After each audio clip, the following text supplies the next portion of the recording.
అందరికీ మీ సోదరి గౌతు శిరీష నమస్కారములు. ముఖ్యంగా పలాస నియోజకవర్గంలో ఒక ఆడపిల్ల మీద నమ్మకంతో, గౌటు కుటుంబం మీద అభిమానంతో, మళ్లీ సంక్షేమానికి అభివృద్ధికి కేర్ ఆఫ్ అడ్రస్ గా పలాసాని మారుస్తానన్న నమ్మకంతో 40,350 మెజార్టీతో ఒక మాజీ పశువుల మంత్రి మీద నన్ను ఎన్నుకున్న ప్రతి ఒక్కరికి కూడా పేరు పేరున మీ ఆడపిల్లగా మీకు నమస్కారం తెలియజేసుకుంటున్నాను.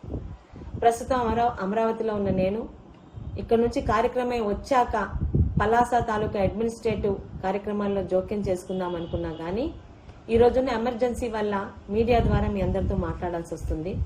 3 రోజులుగా తాజా మాజీగా మారిన ఆ అప్పలరాజు ఆయన్ని పశువుల మంత్రి అని కూడా అనడం మానేస్తానండి. ఎందుకంటే పశువులు సిగ్గుపడుతున్నాయి.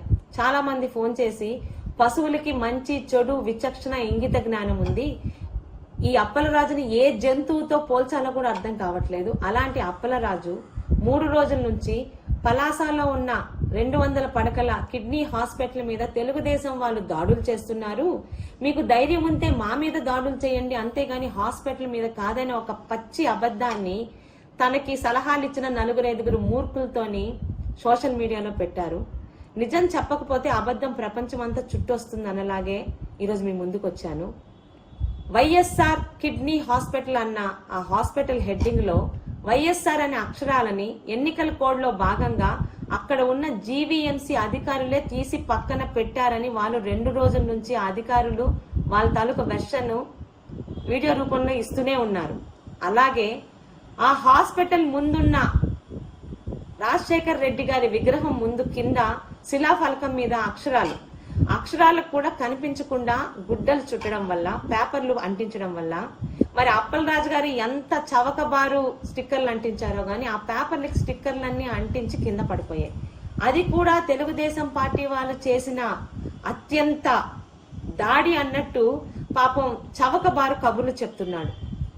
5 సంవత్సరాల వరకు గౌతు శిరీషాని నీచాతి నీచంగా సోషల్ మీడియాలోని తప్పుడు వీధి కుక్కలతో మాట్లాడించిన ఈ అప్పలరాజు 2 రోజుల క్రితం గౌతు శిరీష గారికి అభినందనలు అంటే 5 సంవత్సరాలు పట్టింది నేను గెలిస్తే గాని గౌతు శిరీష పక్కన గారు అనే మర్యాద రాలేదు.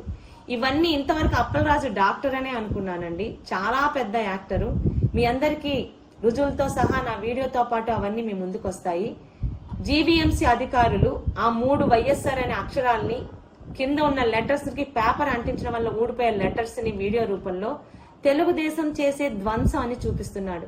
ధ్వంసం అంటే ప్రజావేదిక మీద మీరు చేసింది ధ్వంసం అంటే అర్ధరాత్రి పలాసలోని మా కౌన్సిలర్ ఇంటి మీదకి జేసీబీ పంపించిన నువ్వు చేసింది ధ్వంసం అంటే తెల్లవారుజామున 3 గంటలకి నాగరాజు ఇంటి మీదకి జేసీబీలు ట్రాక్టర్లు పంపించి అక్కడున్న రోడ్డుని కూల్చివేయాలనేది నువ్వు చేసింది ధ్వంసం. నేను తెలుగుదేశం ఉన్నాను, గౌతి ఇంటిలో పుట్టాను, అలాంటి పనులు చేసే అవసరం గాని ఇది గాని నాకు లేదు.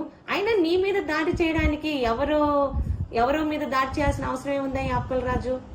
నువ్వు మింగేసిన కొండలు, ముఖ్యంగా క్రికెట్ గ్రౌండ్ ఇస్తామన్న పేరుతో 9 ఎకరాల నల్లబొడ్లూరు కొండని ఒక అనకొండలాగా, పంది కొక్కులాగా నువ్వు నీ వెనకాలన్న ఆ 4 అదే ఆ దుష్ట చతుష్టయం మింగారు కదా. ఇవన్నీ కూడా రుజువులతో సహా నిజాయితీ అయిన ఆఫీసర్లతోని అక్కడ ఎంక్వైరీ చేయించి రుజువులతో సహా ప్రజల ముందు పెట్టి నీతిగా చట్టపరంగా నిన్ను ఎక్కడికి పంపించాలో అక్కడికి పంపిస్తాను గాని అసలే చచ్చిన పావుని నేనెందుకు చంపుతాను చెప్పు? నువ్వు అలాగే ఉండాలి. నువ్వు ఈ 5 సంవత్సరాలు చేసిన పాపాలు, తప్పులు, అక్రమాలు, భూ కబ్జాలు అన్ని నీ పీకకు చుట్టుకోవాలి. 2 రోజులు చంద్రబాబు నాయుడు గారు ముఖ్యమంత్రిగా ప్రమాణ స్వీకారం చేయగానే తెలుగుదేశం ప్రభుత్వం ఏర్పడుతుంది. నీలాంటి భూ బకాసురుల్ని, ముఖ్యంగా ప్రజల మధ్య ఇలాంటి గొడవలు పెడుతూ సైకో ఆనందం పొందుతున్న వాడిని ఏ సెక్షన్లు పెట్టి ఎక్కడికి పంపించాలో నాకు చాలా బాగా తెలుసు. మరొక్కసారి పలాస రక్షణకి పూనుకున్న వారు ఎన్నుకున్న శాసన సభ్యురాలుగా చెప్తున్నాను, నువ్వు ఏ ఆడపిల్లనైతే నీచంగా చూసావో ఆ ఆడపిల్లగా, నీ మీద గెలిచిన ఆడపిల్లగా చెప్తున్నాను. పలాసలో గొడవలు సృష్టించారని చూసావా? మాజీవని గాని మాజీ మంత్రివని గాని ఆలోచించకుండా ఇదే పోలీసులు నిన్ను రోడ్డు మీద జంతువుని ఈడ్చుకెళ్ళినట్టు ఈడ్చుకెళ్తారని నీకు హెచ్చరిక చేస్తూ మొదటి ఆఖరి హెచ్చరిక అప్పలరాజు. దయచేసి పలాసలో గొడవలు పెట్టకుండా నోరు మూసుకొని ఎక్కడున్నావో అక్కడే ఉండు. నా పేరు యుగంధరు.